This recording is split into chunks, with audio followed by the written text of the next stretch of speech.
একজন প্রবীণ আলেম মীর হাবিবুর রহমান যুক্তিবাদী এক সময় কাঁপাছিলেন গোটা বাংলাদেশ।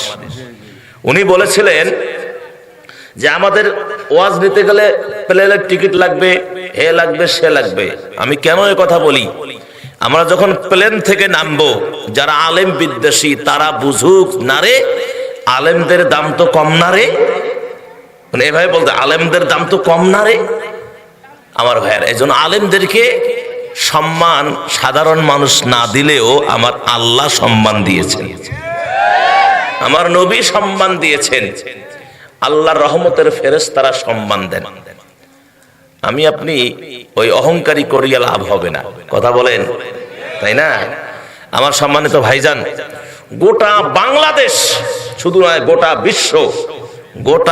বিশ্ব ভ্রমণ করেছেন।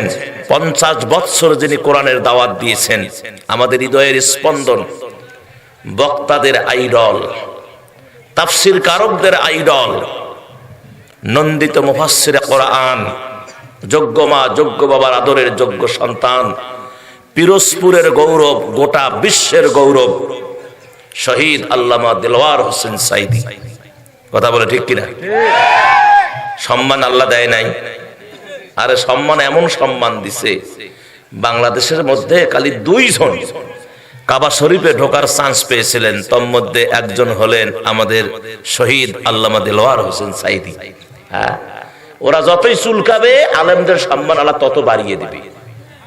কথা বলেন, তোমরা কি মনে করছো যে তাদেরকে ফাঁসির কাস্টে ঝুলায়া শহীদ করে দিলে তাদের সব শেষ হয়ে যাবে? না, শেষ হবে না। এই দুনিয়ায় ফাঁসি, পরের দুনিয়ায় জান্নাত। কথা বলেন, এই দুনিয়ায় ফাঁসি, পরের দুনিয়ায় কি? জান্নাত। আর তোমাদের তো দুনিয়াও নাই আখিরাতও নেই, তোমাদের তো দুনিয়াও নাই আখিরাতও নাই। বাঁচা মরা দুইটাই সমান। যতই চেষ্টা করো না কেন তোমাদের মনের আশা পূর্ণ হবে না। এই ছাত্র জনতাগণ 18 কোটি মানুষ তোমাদের আশা পূর্ণ করতে দিবে না। কথা বলেন, আসেন আমরা মূল কথার দিকে এগিয়ে যাই। যে আল্লাহ আমাকে অনেক কষ্ট করে আপনাদেরকে কাজ কাম ঘুম আরাম এই 3 দিন একটানা ওয়াজ, এটা কথা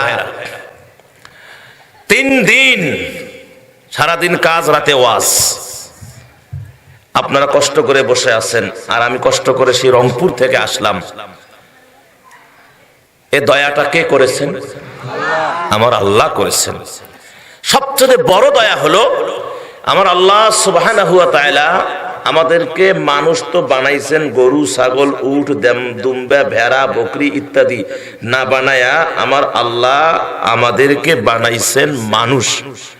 মানুষ তো বানাইছেন সেটা আবার আশরাফুল মাখলুকাত, সমস্ত সৃষ্টির সেরা, সেটা তো করেছেন। তারপরে আবার যে নবীর উম্মত হওয়ার জন্য অন্যান্য নবীরা দরখাস্ত করেছিলেন, আল্লাহ একজন নবী ছাড়া অন্য নবীর কোনো দরখাস্ত কবুল করেন নাই। আমাদেরকে বিনা দরখাস্তে মায়ের পেট থেকে বাহির হয়েই আমরা নবীর উম্মত।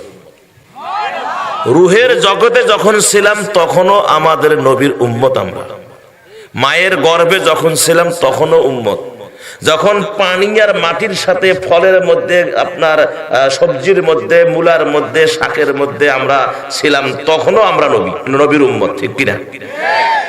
বাস্তবেই নবীর উম্মত আমরা। তার কারণ কিয়ামতের ময়দানে আমাদেরকে সুপারিশ করবেন বিশ্ব নবী মুহাম্মদুর রাসূলুল্লাহ সাল্লাল্লাহু আলাইহি ওয়াসাল্লাম। তাহলে এই সৌভাগ্যবান আমাদের বানাইছেন কে? আল্লাহ।